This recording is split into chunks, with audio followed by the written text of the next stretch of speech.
Our guest speaker for today is Jim Rodgers. Jim today is going to talk about platters.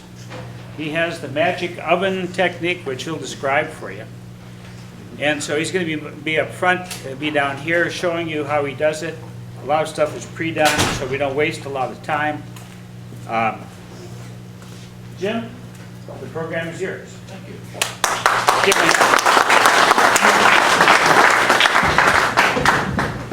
Is this working okay?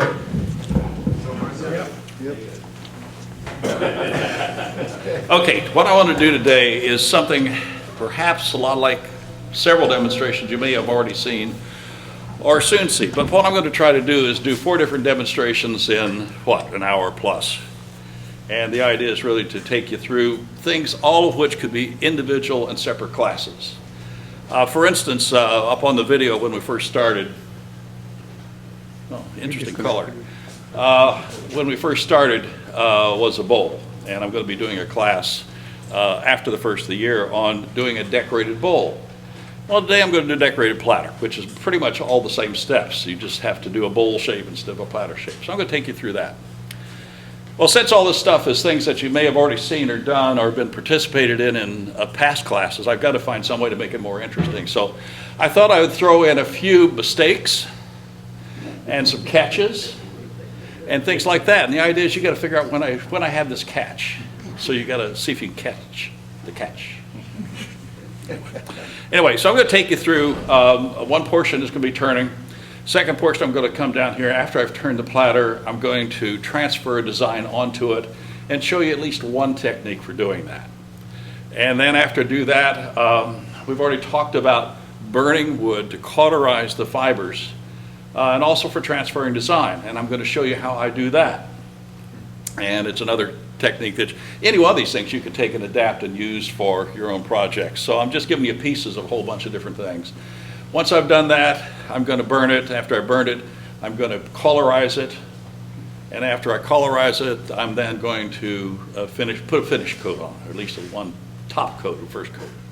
So in essence, what I'm going to do is 4 different pieces of the whole thing. So we've got a couple hours here.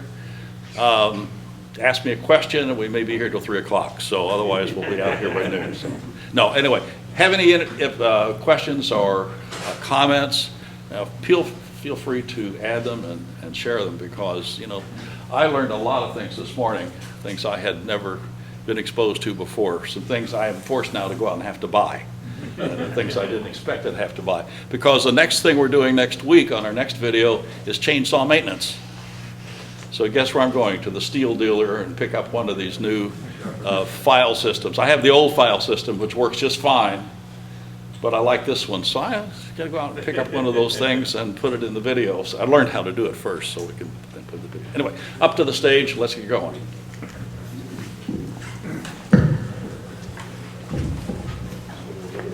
So before I start, what I have shown you already, can we get the right camera here? Number 2 there, Ed? Okay, this is my blank. Where's my blank? My blank's way over here. Okay. What I've done on this side, I've just rough bandsawed it. I've drilled a hole on this side. I'm going to tell you how deep that is in a second. The other side I've marked out 2 things. This first circle is the size of the rebate I'm going to cut to hold this onto the jaws of the chuck. I know that's one of the minimal sizes this chuck will use, because I want the jaws as near circular as I possibly can get them, so that we get the best joint. This is where I'm going to shape the underside of the rim. This particular point, because I wanted to match the other 3 I've already done. And so that'll just give me a starting point. I needed to drill a hole here because I'm going to put it onto a screw chuck, which is going to go right into here.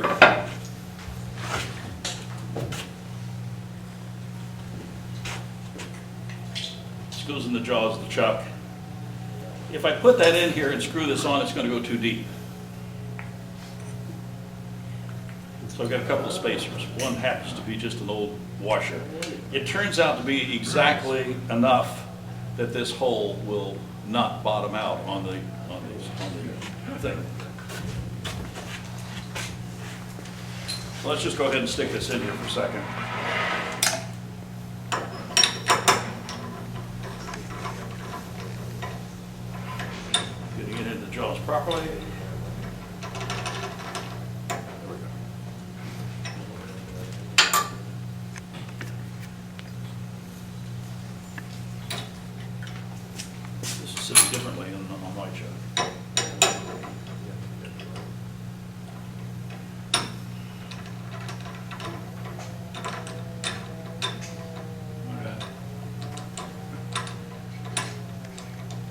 little notches on these, and they have to sit in here properly. And the way I do it is just wiggle it a little bit until I feel the notches drop in properly, and we're all set. So that's sticking out just about the right distance. So this one's sitting into the jaws of the chuck differently than the one I have at home. At home, it sticks out far enough that I need two spacers, and as you can see, if I use them here, it wouldn't bite at all, so that's not necessary. So let's take a look at the map. I measured the thickness of my bowl, and it's 15/16, almost an inch.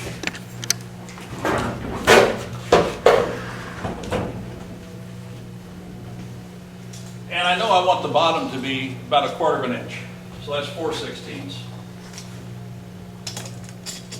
So that leaves me 11/16.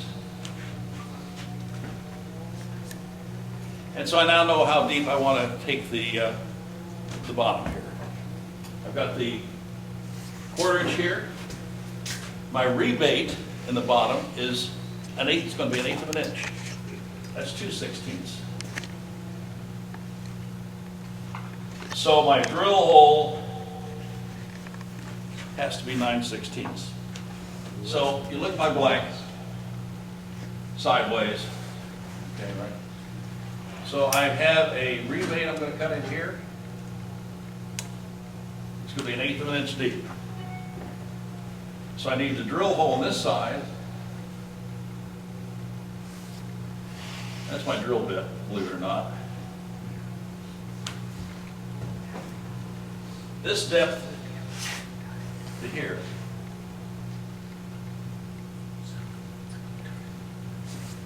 It's 9/16. So it's a 1/2 inch down to this shoulder. And I'm using a bullet point bit, which has a tip on it that's about 1/16 of an inch long. So when my hole, I'm shaping out the inside of this, gets down to a little tiny hole, I know I'm within a 1/16 inch of the depth I want to be. So. You say a bullet, like a brad point bit? No, it's a bullet point bit. So the bit literally is shaped like that hole. Okay. Brad point bit would just put a little bit of a dimple, small dimple. Yeah, dimple's a good word. I like dimple. So what I'm going to do here is just go ahead and mount this.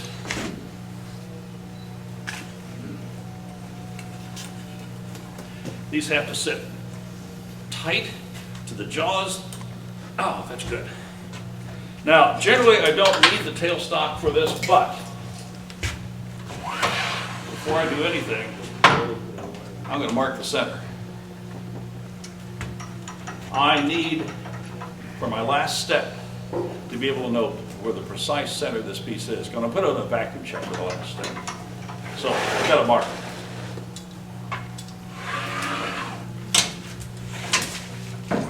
I picked up a tool rest that I particularly like. I like these little round bar ones. Don't need a big one.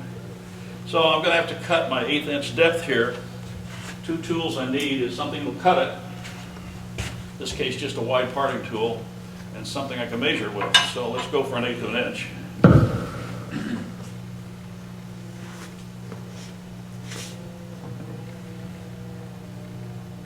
There's my 1/8 inch. That's all deep where I need to go. So I haven't turned this on yet, so let's turn the lathe down to 0 speed. Bring it up. So it's not running perfectly square, and I don't much care right now. The only thing I want to have perfect is this area right in here at this moment. So I'm going to come in here straight.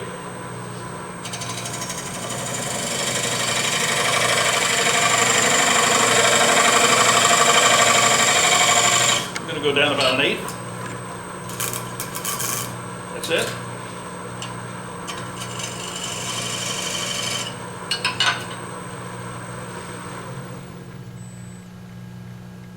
No. A couple thousandths more.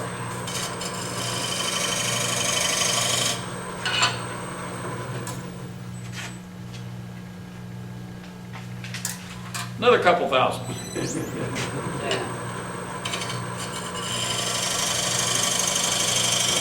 Now I know I'm using this parting tool as a scraper because I'm going straight in.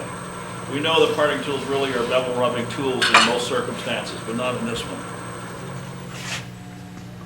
Okay, there's my 1/8 inch. Now it's important I have a flat bottom, which I just created. The next thing's important is I have a nice square shoulder here. So I'm going to widen this just a little bit. Begin with another flat bottom straightener.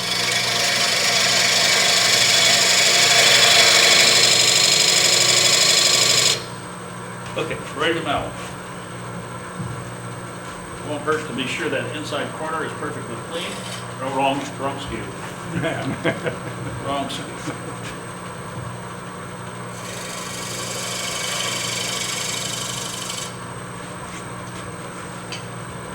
So that's ready to heat up. So the next thing I'm going to do is turn the underside of the lip.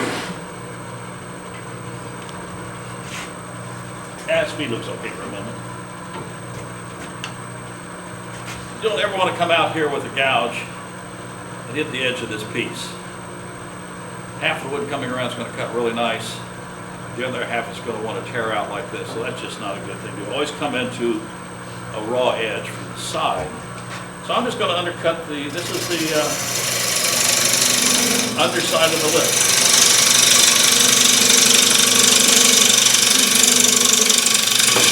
Bowl gouge.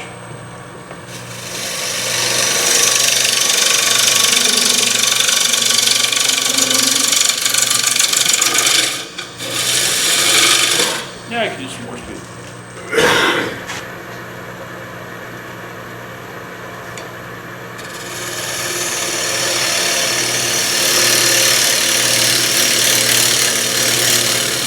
Nothing wrong with this thing, it's guess where all the chips go.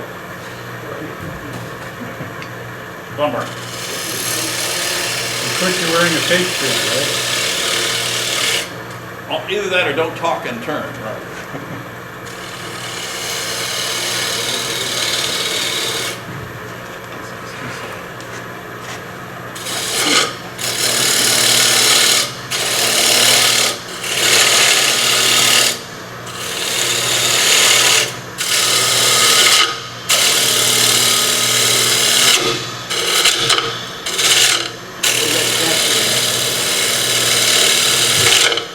No, just hit an edge.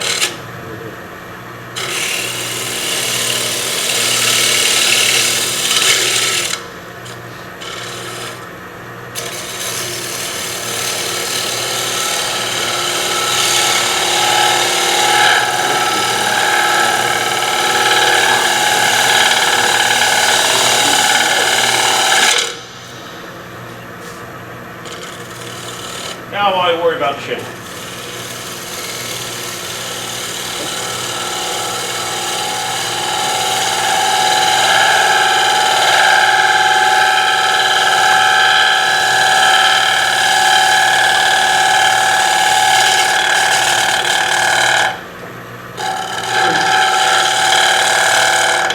Jim, I really hear a lot of vibration going as you get close to that edge. Say again. I hear a lot of vibration in the wood as you get closer and closer to that edge. Right. I mean, that can distort the cut.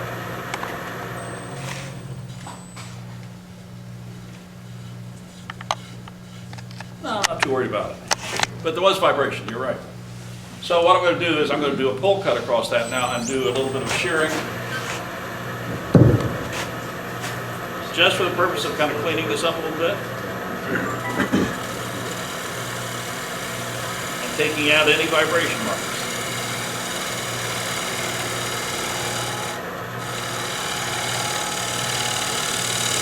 When you get vibration, you got to do something to change the resonance point.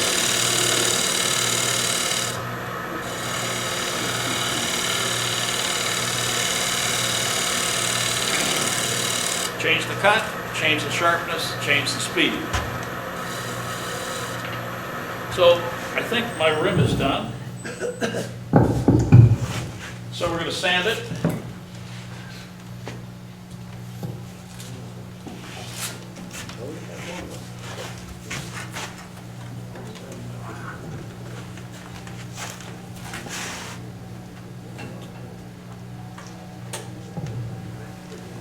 Oops, didn't come on.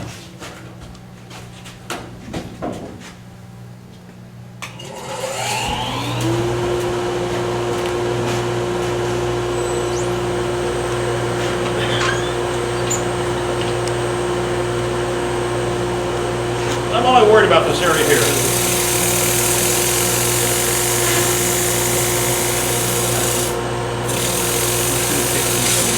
Inertial sander. 120. Is that better than the drill one? 180.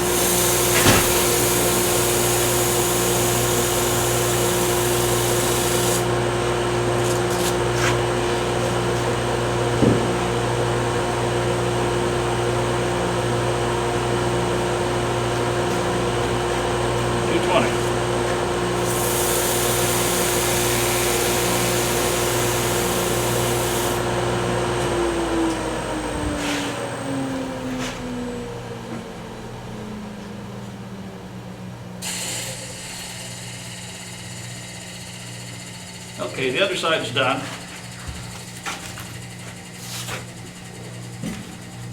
So now we're going to take it off and we're going to reverse it, do the face. Now I'll get this stuff here at the very end.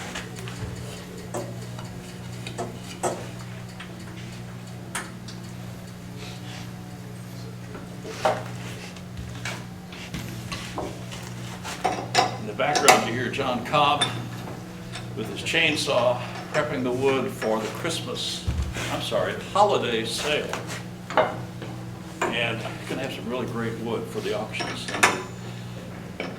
Okay, let's turn this down, close it up, press, open, and I could tighten this a lot because I've got a huge amount of surface here for this thing to pinch into.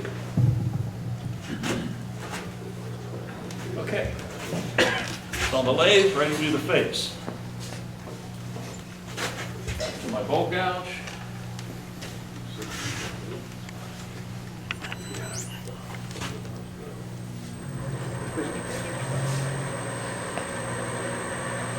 Now the face is not running true to that tenon in the back, so that's okay because the first thing I'm going to do is true it up. A little pull cut across here.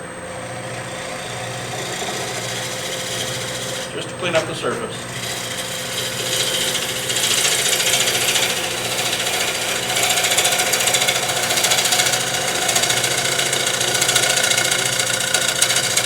And the reason for doing that is just so the tool will ride smoothly when I make my cuts the other direction, which is where I'm going to go next. So I'm going to work from here down to about here, and that's rim. I'll worry about the inside later. So 4-speed will help.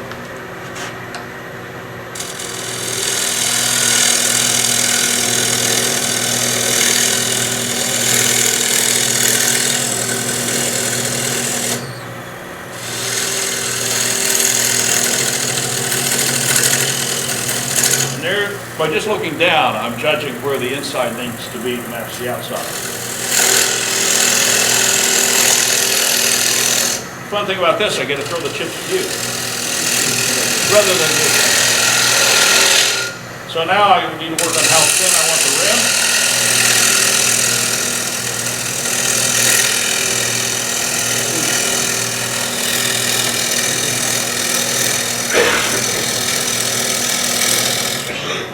Much thinner than that.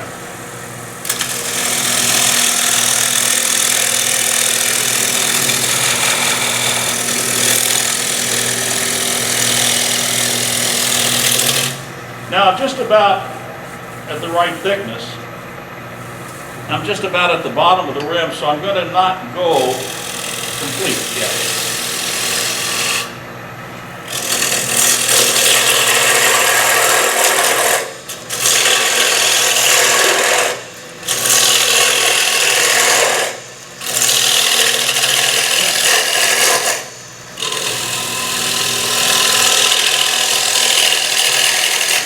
The point is I want to put a bead right here, and I need to have a little proud wood in order to do that bead. I'll figure out where the bead's going to be. It's going to be right about there.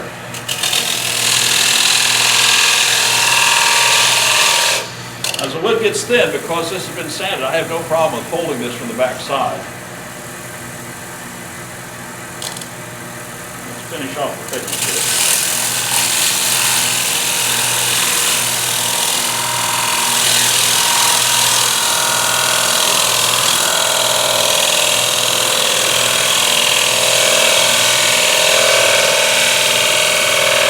where I'm going to transition to the bowl. And the thickness is pretty uniform.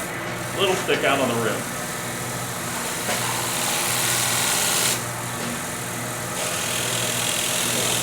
Cheers, Scott.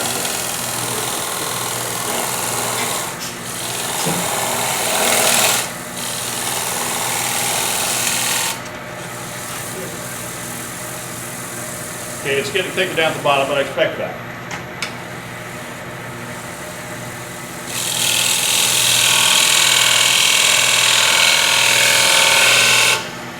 So the bead, not going to be any taller than that. Then I'm going to go down into the bowl.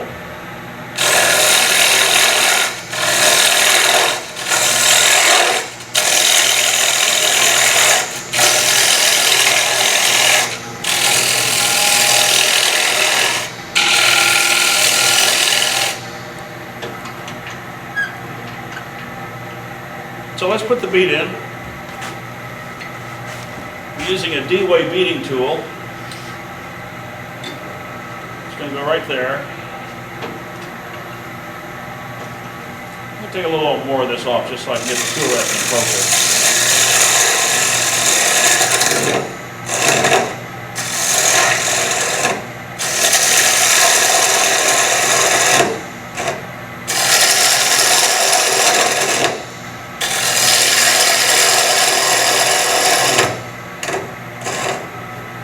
See the bottom? Now, let's put the bead in.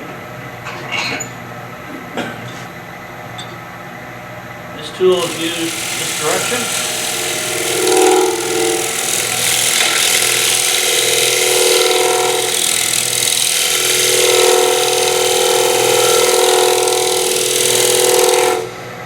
There's the bead. Now I need to clean the edge of that up.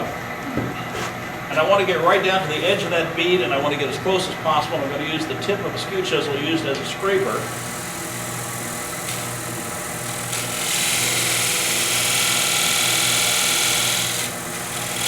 Just to clean that little edge up right there. Now I've got to do the same thing over here, but I don't have room for it yet, so I'll lay it aside. I'll come back to it in a minute.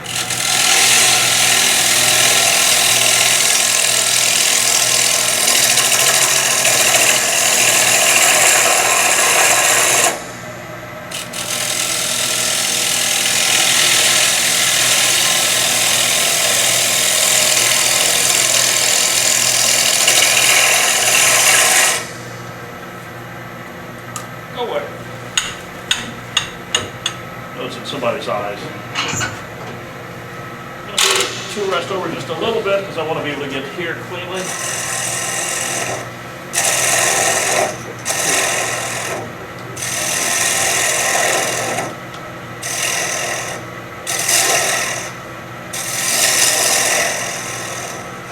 So there is my 1/4 inch thickness.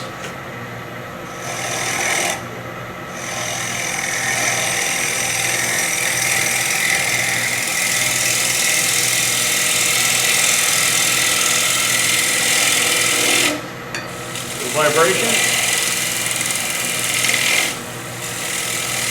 Now this is not the way I want to finish this here, but I now can get in here with my skew chisel and take this side off of it from around the bead.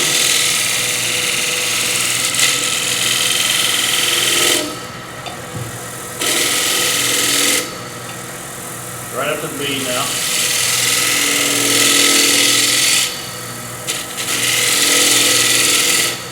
So the bead's clean on both sides.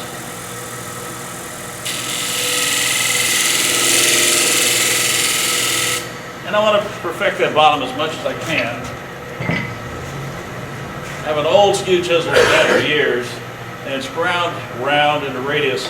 It's good for getting into places like this as a scraper. I need to clean that up right there.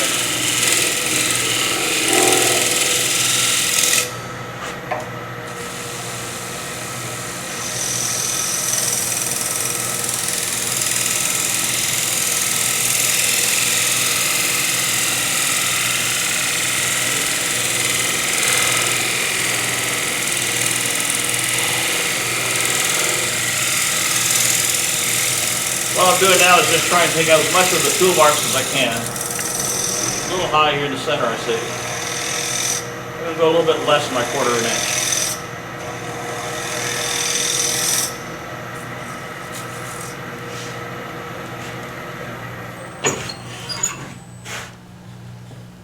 And if I had a straight edge, I'd lay this across here and take a look at my curve. A shorter one would have been better. Don't have one.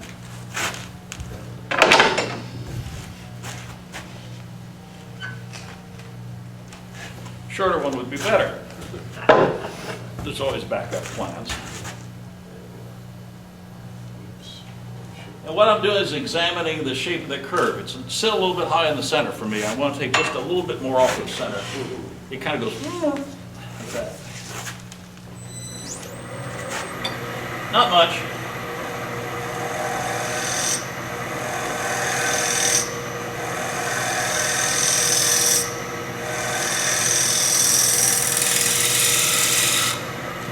So we've roughly finished it.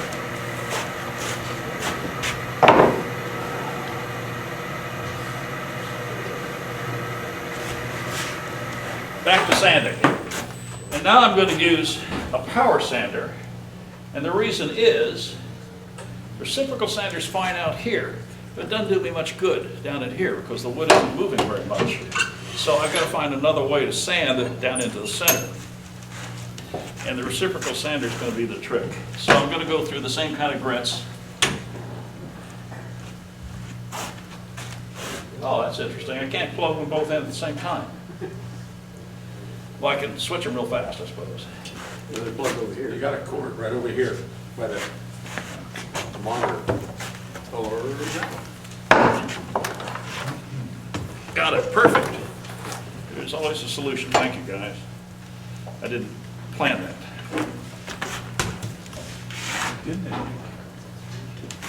Okay, dust.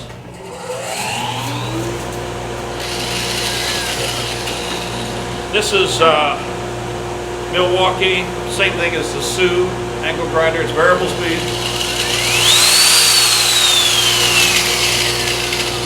It's also reversible.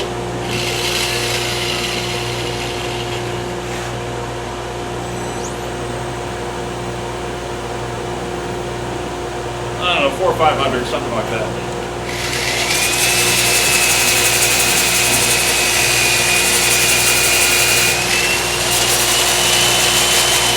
Okay, it's one to bounce on me.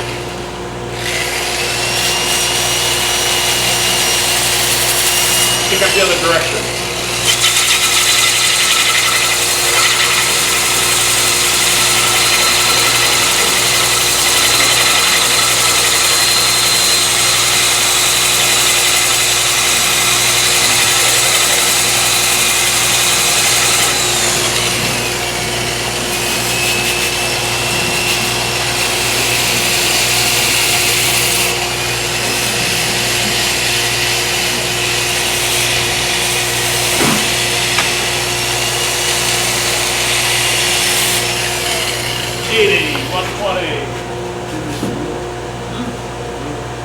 Oh, Julie, thank you. I appreciate it. Whatever's next, 180.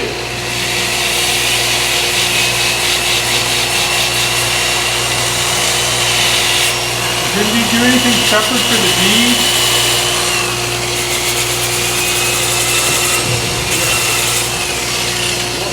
Jim, do you do anything separate for the bead? No, I'm going to leave the bead alone. You don't try to sand it or touch I'm not going to try to touch it at all, but I am going to take a piece of sandpaper, fold it up, and come up and do right to the edges last. I take all these discs, fold them so I can get a clean edge right up against the edge of that bead, but I'm not going to touch the bead. Good question. And that was 180, 220. By the way, I'm not using the disc here. I have an intermediate on top of it. The point of the intermediate is if these discs get hot, these little plastic Velcro hooks will collapse eventually. And so rather than lose this whole thing here, I just simply pull this intermediate off, throw away, and get another one from the store and change that thing out. So heating of the sandpaper melts the little hooks on the Velcro, so don't use it straight on the thing, use an intermediate in there.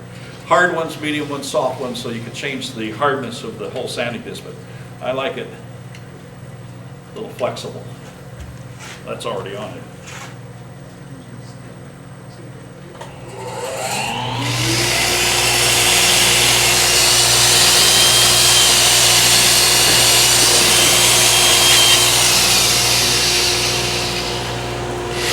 Change direction.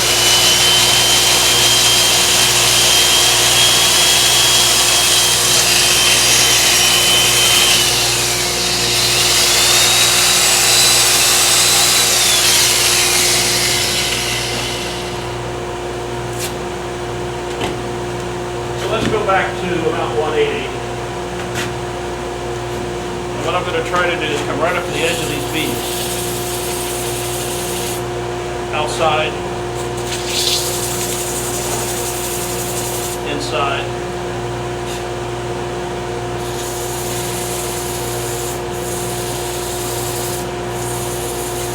just using a sharp, clean edge. Actually, it's easy to do the inside on the backside where it throws the sand. Sawdust right in my face, but it's easier to get in there.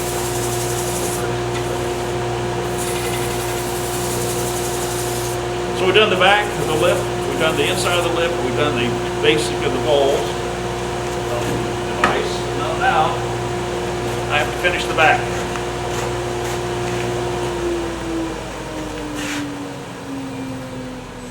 So the first thing to do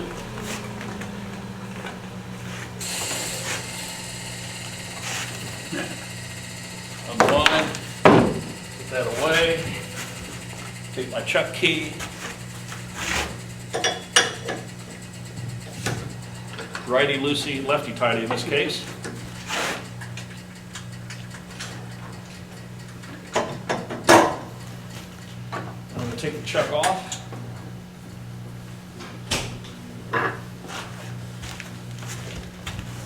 And I'm going to put on the vacuum chuck. This is one of the one-way vacuum chucks. Come in 3 different sizes. This is the smallest. It seems to be adequate for what I need to do here. Now I need to get this thing here on here centered. And now you may know why I put that mark on the bottom.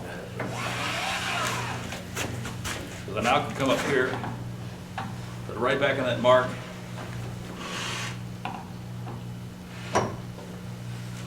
Vacuum truck on. Oh yeah, we've got good vacuum. Done with that. And now I can finish the rest of the bottom. I'm going to go down to this depth right here all the way across.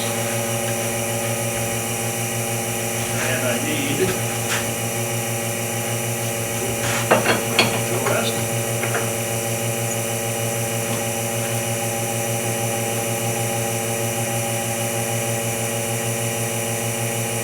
And I need my bowl gouge. And I need, I'll keep the speed low until I turn it on to see what happens.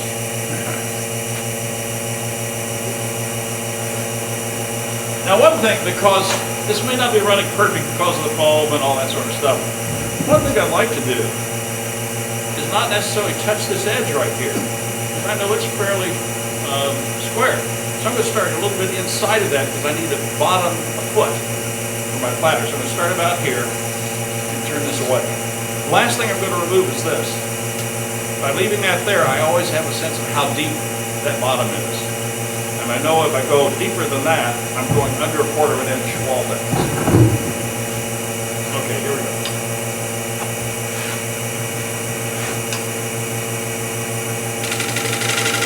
See? It's not running true.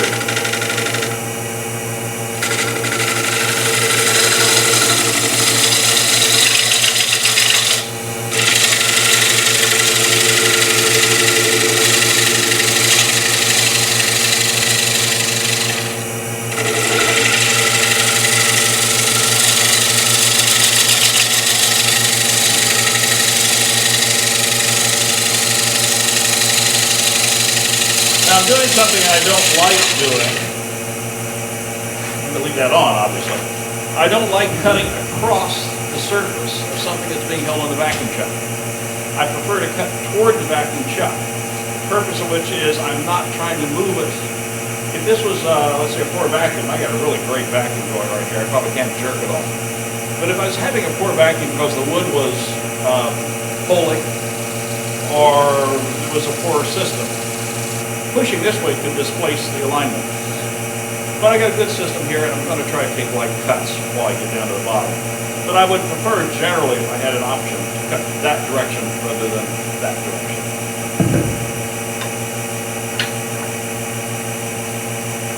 Tighten that a little bit.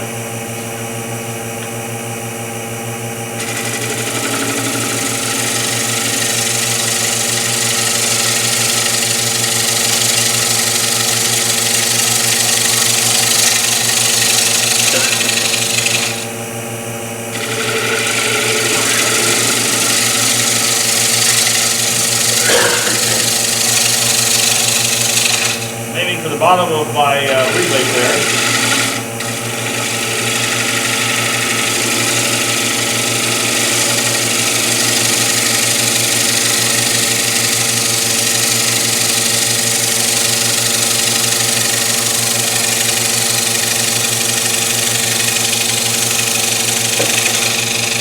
Close, not there yet.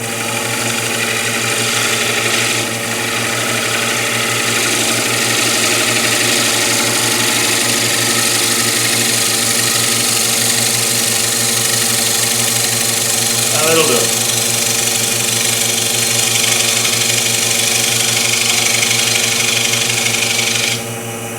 Now I can take this off. Maybe just a smidge high.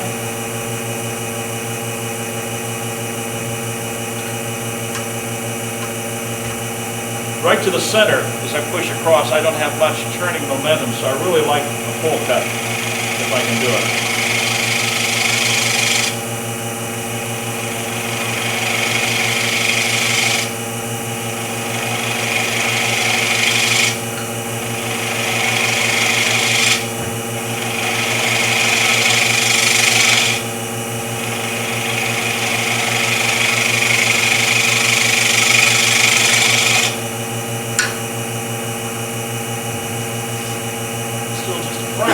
Okay, now let's finish off the bottom. Very light cuts here.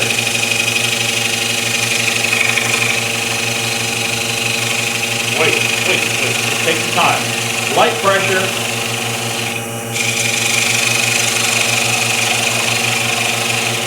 You can create a decorative mark if you wanted to.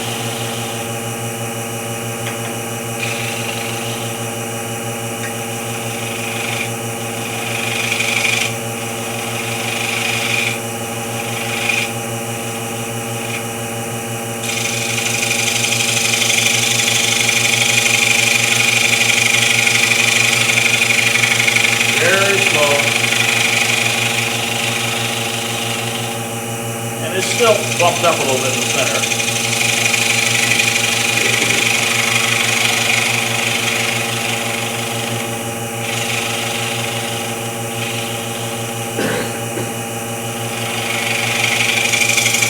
Okay, I'm going to come like this now. Now I need to run 3 seconds. It's not going to happen, is it?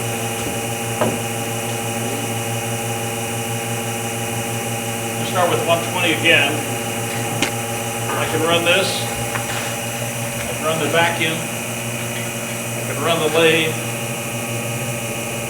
But given all the different things I need, I can't run the dust collector at the moment. So everybody, when I start to cut, you all inhale. One more opening over here on the power strip.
And then take the calipers and check it.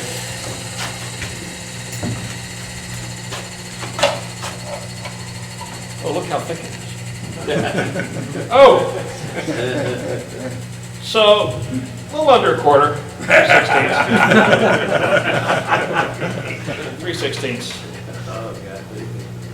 Underneath, and it gets thicker as it goes down to here intentionally, so that was the plan. Okay, so we created what we wanted to do, just a draft piece. And yeah, I could do more work on it, but it's good enough for us to take on to the next stage. So I'm going to come down here and we'll reset, and we're going to show you what the next step of creating this platter is going to be. So the next step is for us to come up with a design to go onto here. And there's a lot of places you can go and you can do anything you want to. There's some books that I go to a lot. Oh, I have faced in my direction. Okay. This is a Dover coloring book. Yeah, look at that. They're just line drawings. Nice thing about line drawings is every one of these things is easy for us to transfer and to reuse in other formats. So there's one. Birds, if you're interested in it. Flowers, and all sorts of different ones. And each of these have, well, for instance, something like this. This is going to be a little difficult because there's a lot of detail in here, and maybe more difficult than I'd want, or maybe I'd leave some detail out. There's all sorts of options. What I did for this particular project is I went on the internet and I looked for ivy. I came up with some ivy patterns. Didn't like that because I could have blown that up and put that around the rim if I'd wanted to. That was kind of okay. That one didn't have as much detail as I liked. So anyway, I kept fiddling around and finding different ones. And I liked this one. That's a little smaller, so I made it a little bit bigger. And because I don't want to transfer the color, I went to my printer and I printed the same thing out in black and white. Now, for the technique I'm going to show you, printing it in black and white has a requirement. Oh, here's a smaller version I'm not using. It has to be printed on a laser printer, not your typical inkjet like you might have at home. I have inkjet, but I also have a laser printer at home. The laser printer transfers the design by laying down what the toner, which are little tiny plastic globules, what they are, and they are electrostatically adhered to the paper. And then they're sent through a roller which heat treats it and fuses it into the paper. So I actually have plastic here. And this is something I can transfer from paper to wood. So the technique is simply a matter, and I'm not going to transfer it all the way around here. You figure out what you want to do. So this is lesson number 2. I'm going to just do one. So I'm going to figure out how to place them. I'm going to place maybe 5 of them around here. That's what I did on the other one, so you can. I'm cutting around it roughly. So I'm leaving a little bit of a margin. Because once I figure out where I want it to go, face down, I need a little more clearance, so I might take a little more paper out of here. Figure where I want it to go. Let's say that's where it needs to be. So it doesn't go wandering around.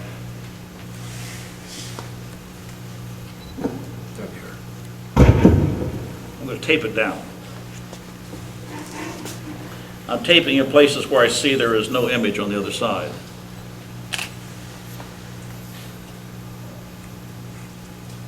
Four tapes kind of is enough. There's a little spot right there I can put it. Okay, so that's step 1. Get a design, get it printed.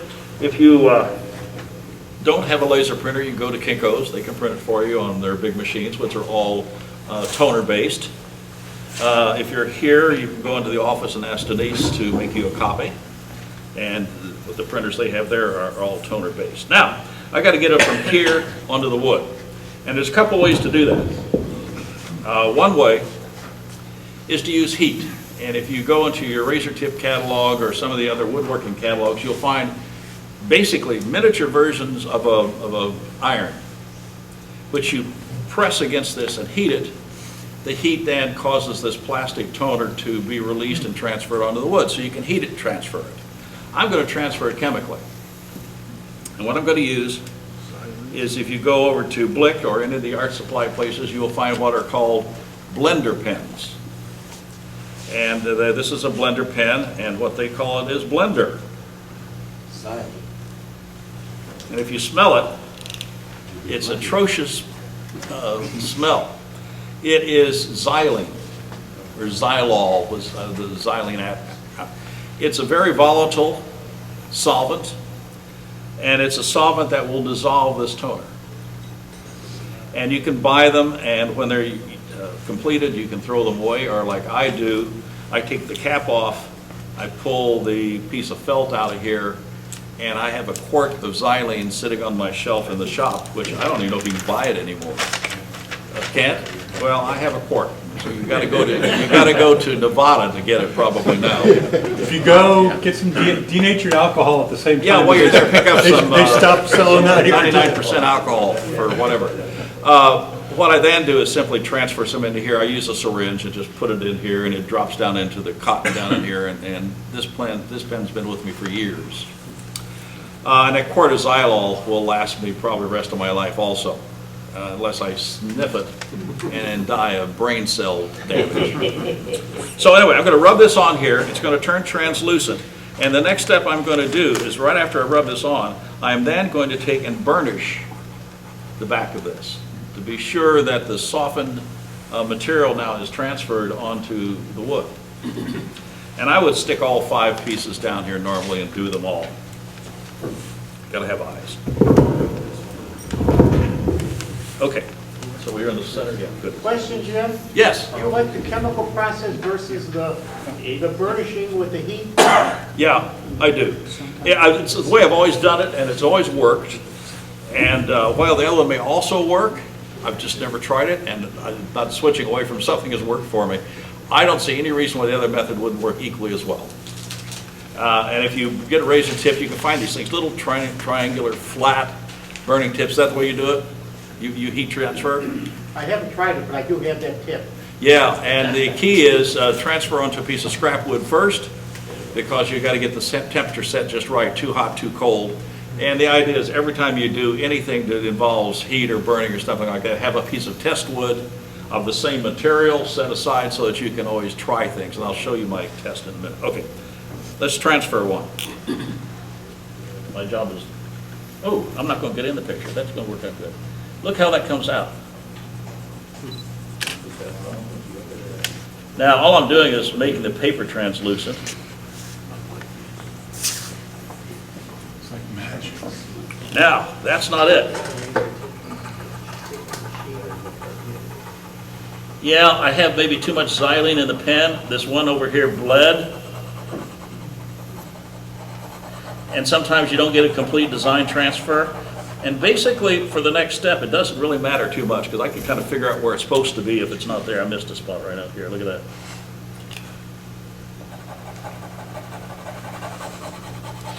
Now, it stinks like heck up here. Excuse that. That's design transfer. And what I would do is transfer them all. And my experience has been to let this sit here until the paper starts to evaporate the solvents before I take the piece off, just so I don't have any smudges. But that's what it looks like. So it comes off pretty doggone clean. Now, as you can see, there's a lot of dark areas. So if you pick a design that has less solids in it and more lines, you're going to be better off. Because I'm going to fill it with color or whatever I choose to use myself later on. So I'd go all the way around and do that.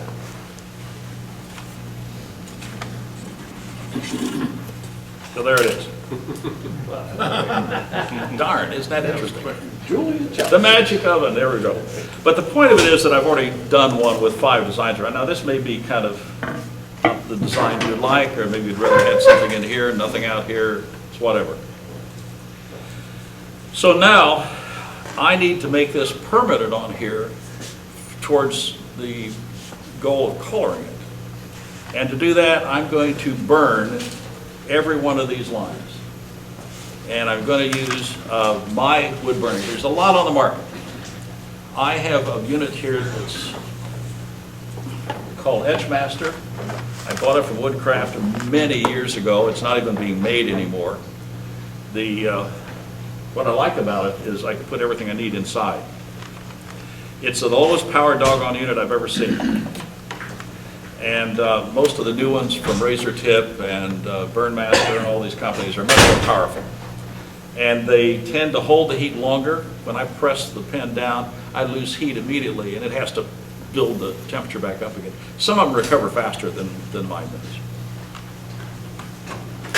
So there's lots of different pens that you can buy for these units. The ones I'm going to be using look like this. There's dozens and dozens of the pens. These are all from a company called Razor Tip. They're good for design transfer. There's ball-shaped tips, which are good for signatures and freehand drawing.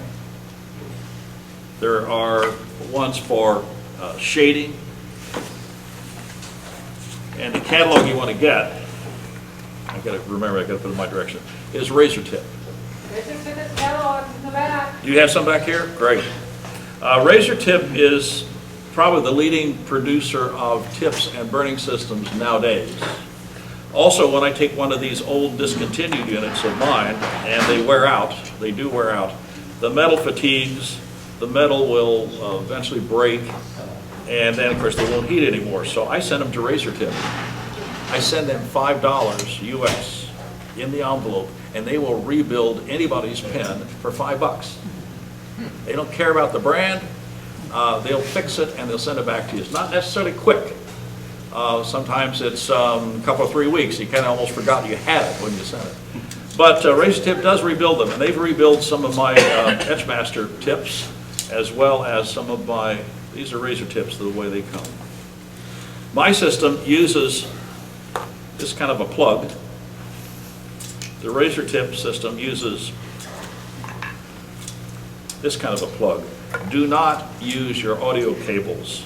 Although it looks like an RCA audio cable, it is the same shape and form. But this is designed to carry a lot higher current than your audio systems are, and you would fry it in about a few seconds. There are adapters. I have an adapter cord here that plugs into this. The other end plugs into my Razor Tip. There are several different companies who make burning tips. Everybody has an adapter, so you can take anybody's tip and put it into anybody's system, and they all will work together. You just have to get the right adapter cord. So this is my adapter that I'm holding it up here, and the camera's down here. This is my adapter cord to take a Razor Tip into my Burnmaster system. So for burning, let me put this pen back. By the way, this is one of these things called a shader. See how flat that is? It's also could be used to transfer that design.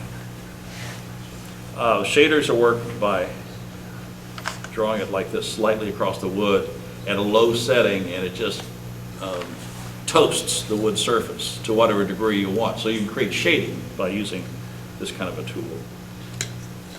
When Dixie is here, you're going to have a whole day of this sort of stuff. She is a worldwide expert, and if you have any interest in surface decoration, embellishment, carving, burning, coloring, you're going to love that presentation. When's she coming? When's she coming? April 3rd. April the 3rd. It's the third? misprinted. It's misprinted No? on the website. Is it the 3rd? As of last night. No, The first it's the second. Saturday. It's 11th, isn't it? No. 4th? Fourth. Third? Third. First Saturday. First Saturday, okay, we've changed this from a normal week to a week earlier. It's the 3rd of April, and be sure to check the website and the newsletter. 4th, okay, I'm getting corrected on the exact number, but it's the first Saturday. Our meeting's moved to accommodate her schedule, and it's going to be wonderful. If you're a chuck turner and you're not used to doing embellishments, it's a great time to consider the possibility of things that you might be able to add to enhance your projects and your turning into the future. So I would say it's going to be a great day. Okay, so here I am ready to go, almost. I have a little brass brush. I have a piece of maple that came off of the same board that this is cut out of. This gives me a chance to test the heat on my tip. I have selected the pen that I want to use, not that one. This one. What I like about this particular one, and you may not be able to see it, is the tip is rounded and it's very flat in this plane. What that's going to allow me to do is be able to move around the curve and trace a curved line with a little practice. Now, I'm not so darn sure I'm going to be able to do it really well here for you this morning, but I'm going to give it a shot. I do know that I need something else other than my normal eyes. In fact, Steve, would you do me a favor? Go into my office, and on my desk is my regular glasses, not my safety glasses. I would prefer them because over my regular glasses, I'm going to wear my mag eyes. And this is just a little bulky. It's the same magnification. And this is not adequate. I need both pair. So while those are coming, maintenance on this thing, as you begin to burn through it, you're going to begin to pick up a little bit of carbon on these. And it's important that you clean it from time to time. Thank you very much. I don't need safety glasses here, but I do need to be able to see what I'm doing. This is step one. This is step two. Now at home, where is it? Oh, there it is. At home, I would also have a couple of lights rigged up here, purpose of which is to get as much illumination as possible. That thing's always going to be in the wrong place. The other thing that I rig up when I'm doing a major burning operation is I have a small fan, very small fan, very quiet, and I do not blow it at my work. I blow it the other direction so that it sucks the smoke away. If I blew it towards my work, I would end up cooling my pen tip and other bad things like that. So what you do is set up a small fan, blow it the other direction. In the summer, where I live, there's almost always a nice breeze in the afternoon, so I open the side door to my garage, I open the front door to my garage, which invites the neighbors to come over. But it also generates that slight flow of air through the garage, and that just moves the smoke out just really nice. So I don't even need the fan in the summer. In the winter, it's important to pull that away. Okay, so here's step one. Power on. My dial is set from low to high in 10 steps, and I have no idea what the right power setting for this is at the moment. But I'm going to guess it's around 7. I do not want this thing to turn cherry red. That shortens the life on it. It also is more heat than I need for my process. But I'm going to test it on my little block here. I'm not pushing hard. Okay, it's beginning to color just a little bit. No, it's not quite hot enough. So I'll go up another letter. You see how that does a nice line? It's across the grain. When you go with the grain, it wants to dig in. So when you go with the grain, doing wood burning, very light touch, recognizing that you have to be able to move past it somehow. So, and I'm not going to do all this. You're going to say, thank you. Okay, I'm going to pick one of these spots. And I'm going to get down here close. Sorry about that. If I'm in, am I in your way? Not yet? A little bit.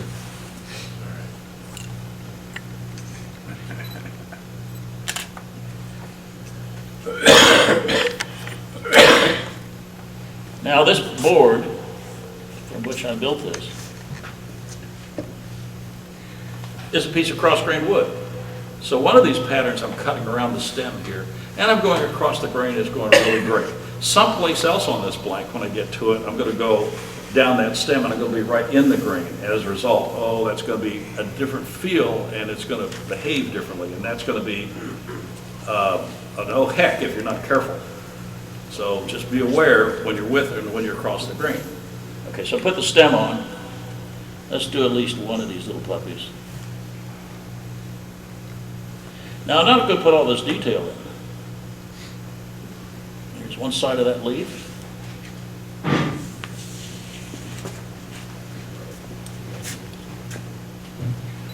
other side of that leaf. I'm going to put the stem in, a little bit of the ribs. And I did that side of this leaf, but I didn't do the back side. See how that turns so nice? Now this one's nothing but black.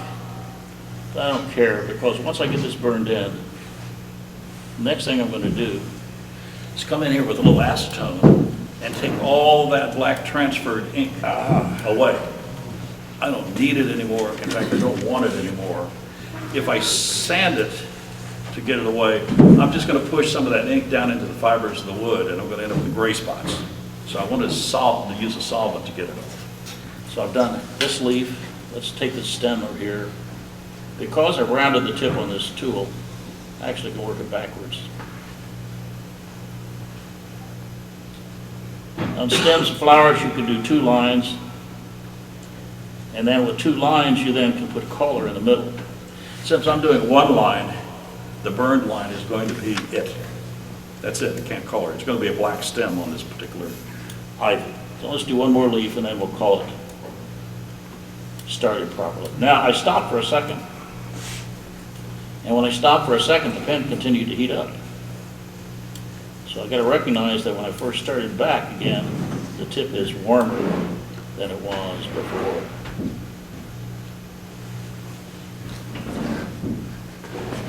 Okay, a few little marks.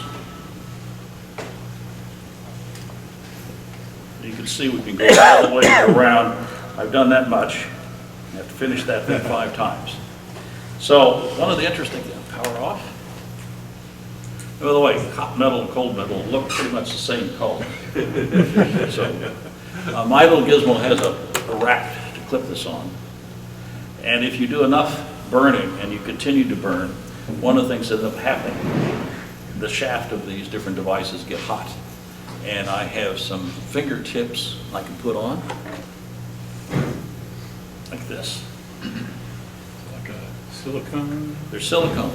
There's a set of 3 for holding these things and protecting your fingers from getting too warm. I hardly ever use them, but if I'm doing something where I'm burning a lot of, maybe stamping a design on, I might use my silicone finger cuts. So, it's totally cool by now, so it just doesn't take but a second for that to. Questions, comments so far?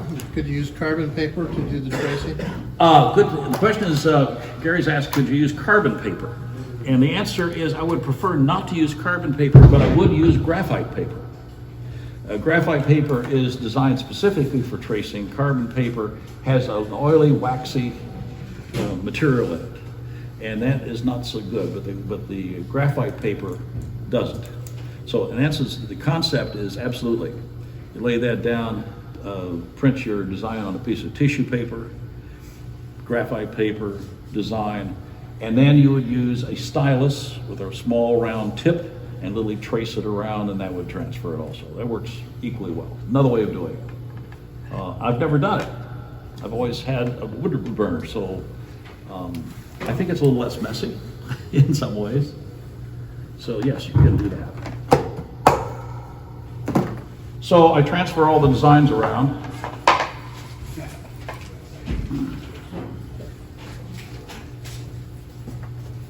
And it didn't look like a heck of a lot different. But this is with the transfer material removed. And all you see here is lines that were burned in. So we now have a platter where I've taken off the stuff. Yes? Jim, you were describing, just very briefly, so I didn't quite catch it. You said you would rather not sand, you'd rather use a solvent. And so what solvent are you using? How much? I use acetone. Acetone. Yeah. The trick is when I start to rub with something that's a mild solvent, it tends to, of course, lift up the plastic beads and spread them all over every place. And so I end up with a lot of gray area, and so you want a fairly active solvent, something that will dissolve that pretty quickly. So I don't want to rub too far. I would rub right in this area and then try to dab it away. Try sanding it once, and you'll find that you just messed up the surface of the wood all the way around. So I use acetone. It tries to work. I tried alcohol. It's not strong enough. MEK, methyl ethyl ketone, paint thinner, and all those things, they're just not strong enough. Just not strong enough. So acetone seems to be the one I choose. John? What do you use it for an applicator, like a small sponge or? Q-tips work great. Oh, okay. I want to localize the removal as much as I possibly can. So if I can dab it on there and then take a paper towel and lift, taper it. Yeah, I may have to rub a little bit, but I sure don't want to. Now, if I'm going to color this whole thing to some dark color, I can probably be a little less rigorous because I'm going to hide a little bit of that transfer under some pigment, which is just plan ahead, you know. If this is going to be some dark color back in here, sure, rub a little bit. You might get away with it. Yeah. Other questions, comments? Yeah, dark wood, it doesn't show up near, Joel's saying dark wood is not near the problem, and that's also the case, not near the same problem. Okay, we burned it on. We got this. And now the next step is going to be to add the color. And I think that's the real fun part of the whole thing. This burning stuff on feels tedious to me. And so Bob Nolan and I started working with burned on and colored pieces about the same time. I went one direction, he went a different. I do what I call mosaic patterns, Middle Eastern flat designs, and Bob's gone to the vascular illusions, so has Jean-Louis and so on. That's fine, it's just much more complex than what I do, so I'm doing the simple route of stuff. However, even though I'm doing simple designs and simple transfers, I still can buy a lot of stuff. So I bought a lot of stuff. Here's a black hole. This is my kit of pens, colored pens. To give you a sense of what's in here, because you can't see them all, I made up a color chart. This is a piece of cherry. And the pens that I buy these are Copic, one brand. Prismacolor, it's another brand. And the third one I like is Faber-Castell, the third brand. But the key is whatever you're going to transfer onto, make up a color chart. My idea is this is Prismacolor color chart by number, and this is what it looks like on cherry. Here's Copic, and what those colors look like on cherry. They look different on cherry than it is on maple, then on walnut, and so on. So the idea is I have a color chart that gives me a clue as what these colors are going to end up looking like. I have no idea what that is, but that's cherry, and obviously I've been practicing on the back. So, I think we probably started off with Prismacolor originally. It has a small fine tip on one end. It has a larger brush type tip on the other end. And if you go to any of the art supply places, there'll be thousands of these things, basically, in different colors. This one's a nice one. Brush tip again. Fine tip on this one. This is the Copic. And this is the Faber-Castell, which does not come but with one tip. But I like them because the tips are so small and so tiny and so controllable. They all have a tendency, as you rub them against wood, to slowly frizz up. And instead of being nice and sharp and tiny, they tend to get more like brushes instead of like pen tips. So in my kit, I have a razor blade or two, purpose of which is to re-trim that back down. Be very cautious doing that. The reason is, in the center of this tip, there is a small capillary tube that brings the ink down into the tip. And if that capillary tube is cut, it's like cutting your femoral artery. It's going to bleed out all the color and you're done with that pen, and you may have done it over a piece of work and now you've stained it a new color. So, there are other marks there's other kind of pens on the market. Our experience has been, based on doing a bunch of research, that these are the ones that are most color fast, meaning over time they'll fade the least amount. Are they dyes? Are they dyes or are they? They are dyes. And Bob did a platter once with a bunch of different pens, and he put it in the window of his truck and drove around for 6 months with it sitting in the window of his truck. Purpose of which is to see how color fast these are. There's a brand which I really like. It's a nice pen. It's a nice shape and it's fun to work with called Tombow. I think that's been used by a couple of other famous artists. A couple of famous artists, not other famous artists. But they're not color fast. So if you're going to display it inside under incandescent lighting and you put a UV resistant top coat over it, you might be okay with it. They're certainly okay for a period of time. So we just tend not to use those. So for this particular project, I could have shaded into these leaves to give it a sense of depth, but I found another way to do it for this one. I'm going to put on the leaf with this color green from my Copic set. And I have this other green, which is a darker shade, which I can go back and touch up in certain areas and give it that sense of depth or thickness. So instead of shading it in with the wood burner, I'm going to shade it in with another color of green. And this is not a lot of fun to watch, but if you're really into this sort of stuff, it's going to be great. John, comment? Alcohol-based. Alcohol-based? Because I had some water-based and they didn't do anything. So. No. Now, one of the reasons for doing the burning, as Gary was, did you said that about the cauterizing of the fibers? Someone who did in their show and tell. The idea is that as I touch this to the wood, the pigment will run along the grain and the fibers of the wood. And it stops where it hits the burn line. Because what you've done, cauterized the fibers so that it just won't go any farther. So I don't have to paint up to the edge. I just have to paint in the middle and hope it doesn't go beyond the edge. And if I did my burning right, it won't. So, I mean, that works out really, really nice. So it's really easy to do. The worst thing to do is just to start off being not careful and put the pen in the wrong place. John Louis has to do one thing I don't have to do. He has to count. So when he puts a pattern down, it's got to repeat many times as it goes around a vessel, and you better get the count right every time or you have really messed it up. Here, I've either colored it or I didn't, and it's a much easier, I'm easier off the hook here. So, okay. So, back to 2 sets of eyes, banging the microphone. And I'm going to come down here. And at home, I do this at my desk in the office. And I'm up here, about this close. And I get the tunes on. I've got a little glass of iced tea sitting right here. And this is just fun. You just spend hours sitting here doing this sort of stuff. So here's my light green. I'm going to use the small tip. You see how that's a fairly large tip that comes right to a little tiny point? That's great. And once that starts fuzzing up, I'm going to take my razor blade and play with it a little bit, recarve it. I've never tried to refill these because I never have the right dyes. They're just disposable. And I got hundreds of them anyway in here. So let me come over here with, I'm going to take this one right here. I hope I'm not too much of it. Am I out of your view?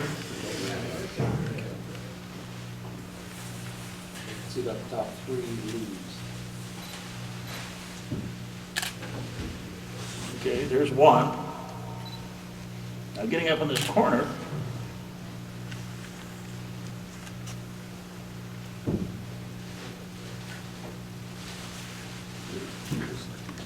be careful.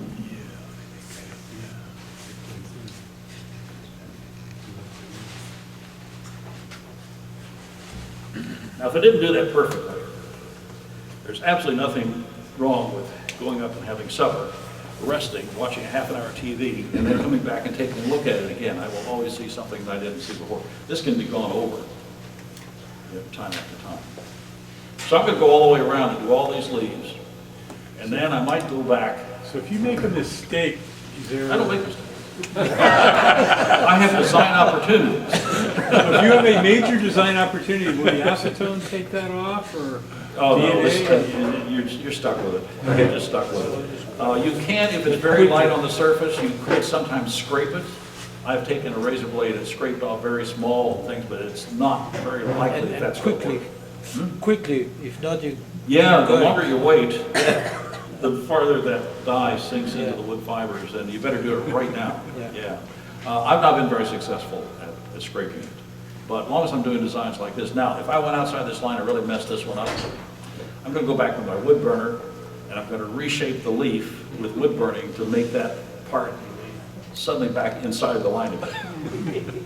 So it really is a design opportunity, and I would treat it that way. But on this leaf right here, I picked one of the smaller ones. I should have maybe picked a bigger one. But I'm going to go right down into the center of it with this darker marker. And I doubt if our cameras are well enough equipped to see that. But what I've done is I've created a little darkness right in the center of it, which maybe gives it a sense of some depth. Not a great deal. So far, so good. Each one of these things I've done so far could be a hobby in and of itself. And it is fun to play with. So go over to one of the art supply stores, pick up 3 or 4 color pens, transfer a design onto something flat. Flat's better. I do it on curved things. I've done it on that curved bowl. And the key there is to get that design around a curved edge. It requires you doing a lot of cutting and clipping of the piece so it will conform. That's what you end up with. Now, I'm going to put some finish on this. And the finish I'm going to use, I'm only going to put on after it's been sitting there for days. I would not put finish on this thing the next day. There's several ways to complete this project. One is to spray on what's called workable fixative. You can buy that at the art supply stores too. Don't do it in a closed room. Workable fixative is basically very thin lacquer. So it's highly volatile. I've done that, and it works fine. What that does is seal your design and locks it in, and then you can go back to your regular finishing techniques after that. I also found that if I just let it sit long enough and let it cool, I can go right to my Minwax Wipe on Poly and just put it on. First coat of poly is a fixative, is a surface sealer. And what I do is I don't rub it on.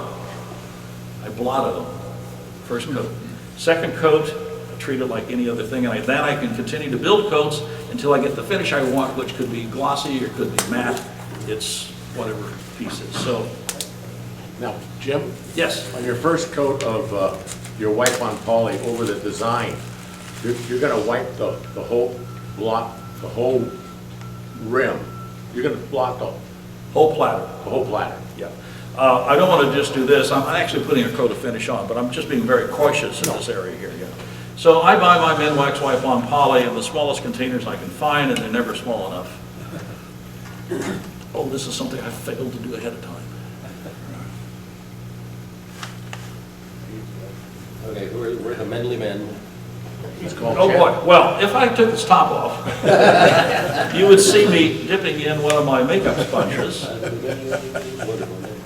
I decant this, I bought a quart. I couldn't buy the pint size, I only found a quart, so I decanted it into 5 different bottles. Did he do it? No. Yes. It's called channel locks. Or get the knife blade into the little corner. Oh, there's all sorts of tricks we can do here, none of which will for me. Put wax paper between the lid and the thing is the only way. Or put some It Vaseline. would have saved me a lot of trouble, wouldn't it? You know, that's, I'm gonna take all the other bottles when I get home and do that. That's a good suggestion. Yeah, that has, of course, it has a kind of a rubbery seal in here, and it's been coated with a little bit of the finish, and it's act like a glue, and it just cemented itself down. But all my finishing is done typically with makeup sponges. You get them at any drugstore in the beauty supply area. My wife found me a bag with 150, and they're not as good a sponge as the ones that I have been using. These have a tendency to expand, but that's okay. So this is a brush. And next time, I might use this side here to blot stuff on. And if we don't do it, you've seen finish put on pieces before, so if we get it, it'll be great. If we don't, they're in there. Next thing you hear is glass breaking, and you know that my demo is finished. Oh, no. But anyway, I use these things for almost everything when I apply finish. I'm going to apply finish to this side.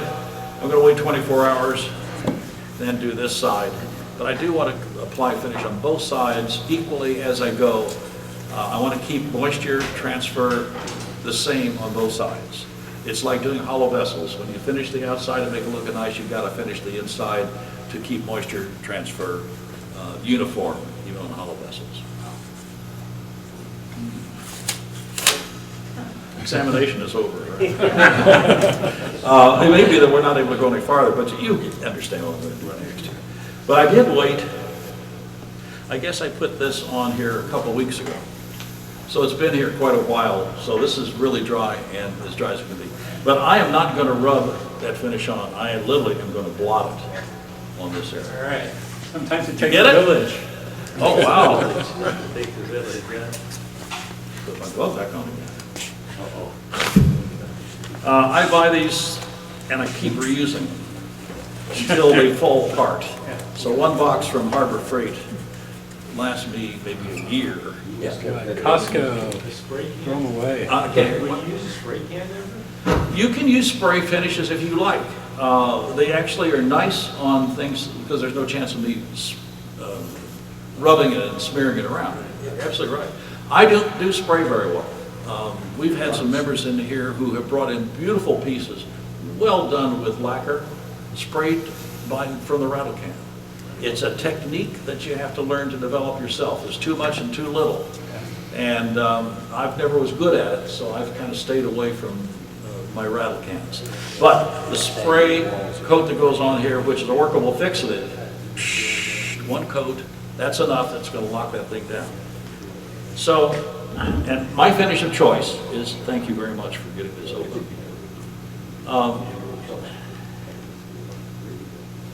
There's the problem. Has been Minwax wipe-on poly clear gloss. And the biggest reason I use that over anything else is I've used it so long that I know how it's going to behave. And it and I have a relationship that says, I know how this is going to act. It doesn't say it's any better than somebody else's, although Fine Woodworking has written some comparative articles that said this is one of the better ones in terms of going bad in the can. It doesn't go bad as fast as others. When you put it on the wood, it yellows less than some other finishes. And I always build with gloss. If I want a glossy finish, I'm going to build with gloss. If I want a matte finish, I'm going to build with gloss and cut the top coat back to the matte look that I want. The reason is, if you use semi-gloss or matte, it's labeled that way on the can, you're going to find that the content is the same here, but silica has been added to diffract the light, so the light goes different ways. Well, I don't want to build layers with junk in the middle. I want to build nice, solid, clear layers, and then if I want a matte, I'll maybe go to 4/0 steel wool or put a coat of matte as the top coat. But that's what I'll do. Anyway, it does look different when you get a little bit of finish on it. I wanted to use the other end. I'm sorry? Never use a water-based equivalent? I have never put a water-based finish over these dyes, and that would be an experiment that needs to be done. It's terrible. Don't do it. That's the answer. Well, there you saved yourself some time. Don't do it. You know, this is applying finish. It's no big deal. But see how my sponge is swelling? Yeah. That's not the sponges I have been used in the past. It's a different brand. I don't like them. FYI, Jim, you can't see the white sponge over your white thing. You have to pull it off to the side to see it. Because the camera kind of white. This camera's not working? Well, no, it's working, but if you have the white over the white, you can't see the sponge. Okay. Now I can rub. But what you can see now is how the maple, what it looks like when it has some real finish on it.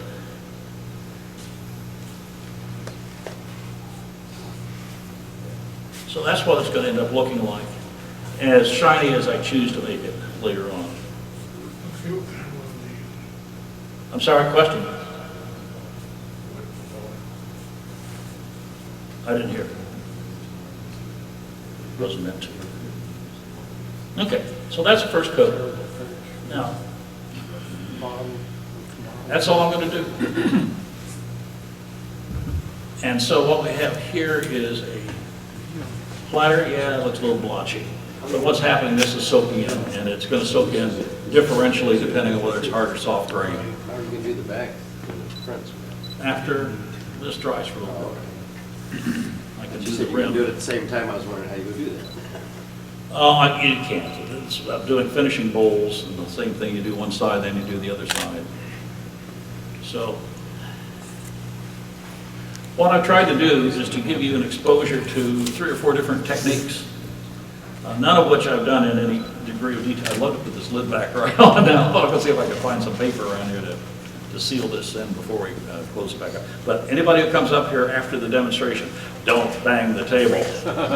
We will have Minwax wipe-on poly everywhere. So, but anyway, turning platters is a really simple thing. I'm going to do this decorated platter thing later on. It's a matter of doing precisely what I've done here onto your own project, so we'd be doing that. John, comment? Take your glove and put it on top of the, Hey, and then screw the lid down. gingerly. Well, at least it won't spill. That's a start, but it won't seal tightly. No, but when you get home, you can put wax paper on it. Right, I'll drive home with this held out. There you go. Here's a plastic bag, which might be better than my rubber glove because it's a little bit better. But anyway, what I've done is just simply expose you to 2 or 3 different techniques and try to do a little bit of each. And thank you, Joe. You know, you can spend a lot of time, John Louis, Bob Nolan, a number of people spend a lot of time in design transfer and coloring and so on like that. And to me, when I've done work like that, I have found more pleasure sitting in the office, transferring the design and coloring the thing than I did in turning the piece. Turning the piece is easy.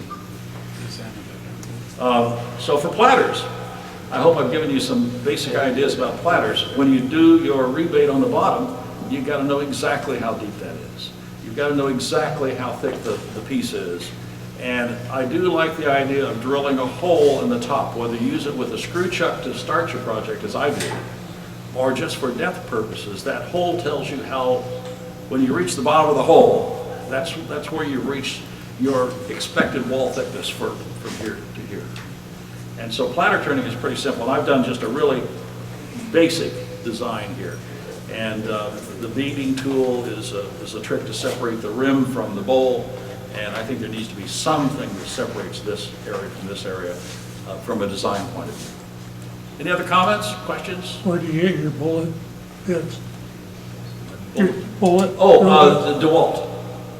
So if you go to Home Depot and pick up one of those DeWalt little drill bit sets, anything over, I think it's over 1/4 inch as a bullet bit. And they are a regular bit, but they just have a little point in the center. And that's DeWalt's way of saying this will help it track straight. It's the same concept as the brad point, except it's a bullet. It's a bullet point. I like the DeWalt bits because on the larger size, they have 3 flats on them. So that when you tighten your Jacob's chuck around them onto those 3 flats, it will tend to not allow it to spin free in your chuck. That's the advantage of that. The disadvantage is if you don't get it properly centered, you'll have your bit running off center. So you look at the Jacob's chuck, put the bit in when it's almost closed, and then it'll just be fine. I think we talked about that in one of the videos someplace. Oh, when we did the one on Jacob's chucks. Oh, we talked about that. Other comments, questions, observations? Last one, Jim. If you want to save your pins, store them with the nib or the working part down, and then they won't dry out. The solvents, if you store them up, they will evaporate and harden up after a time. If you really want to get technical, you put them in a bag and you put some argon gas in it. Blocks on. Oh, shoot, fresh out. I forgot mine, yeah. They'll last a lot longer. That's good. Jim made some comments about how they'll last. Did y'all hear those? I buy some ahead of time. I don't go over to A.B. Blick very often, so I picked up a whole bunch of the ones I know I'm going to use over. I have them in a plastic bag, a sealed plastic bag, and they're in my desk drawer, and they've lasted very, very well. The key is keep them sealed from the atmosphere. I don't know how quickly A.B. Blick turns over their inventory, but apparently enough. I've never had a bad pen from them, but it could be. Yes? I use a vacuum former. Put my pens in a vacuum model, pull a vacuum on them. Oh, neat And idea. they stay up beautiful year after year. You can also put them in a plastic bag if you don't have a black and back, one of those things. Yeah. Close the bag down to almost closed, put a straw in there, suck the air out, and then seal out the bottom end. It ain't perfect, but it's better. Just like if we want to put something in here, nitrogen is the thing that you generally put on the top of the surface to prevent oxidation of your finishes. You buy this stuff called Oxygen, which is a tank that feels totally empty when you pay for it, but it's full of nitrogen. You squirt that with the lid on. The other thing that you can do, take a deep breath, put your soda straw into the top of your jar and exhale, and then put the lid on. You're exhaling carbon dioxide, and that's better than the oxygen that you just displaced, so that's going to last a little longer. Dave Ellsworth told me something when we had lunch a couple months ago. He doesn't use Minwax. He likes Waterlox. Now, Waterlox is a great finish. I love it. It's much heavier in terms of the solids that it has, but it sure oxidizes in the can real fast. I hate it because of that. He said, well, what he does, I always see people, you know, you put marbles in the bottom to displace it, and that works fine, but then you got to wash the marbles later. He said he just adds water. And what happens is the water sinks to the bottom and sends your Waterlox to the top. So I took one of these jars of Minwax, and I did that water thing. So as I used a little down, I poured some water in, and it does. It goes right to the bottom and lifts this stuff up. It worked really fine until I got to the last 1/4. At that point, I took the lid off one day, and it was totally solid. But for the first 3/4 of the bottle, water worked fine. So it works with Waterlox, not so well with Minwax Wipe On Poly. Differences in the chemical formulas. But displacing the air out of here is what makes this stuff last longer, whatever your technique is. Other comments, questions? This is a shorter demo than I thought it would be, but we got through all 4 stages here. Okay, guys, thank you. Hail the new president. You know, pick up your chair, take a bite.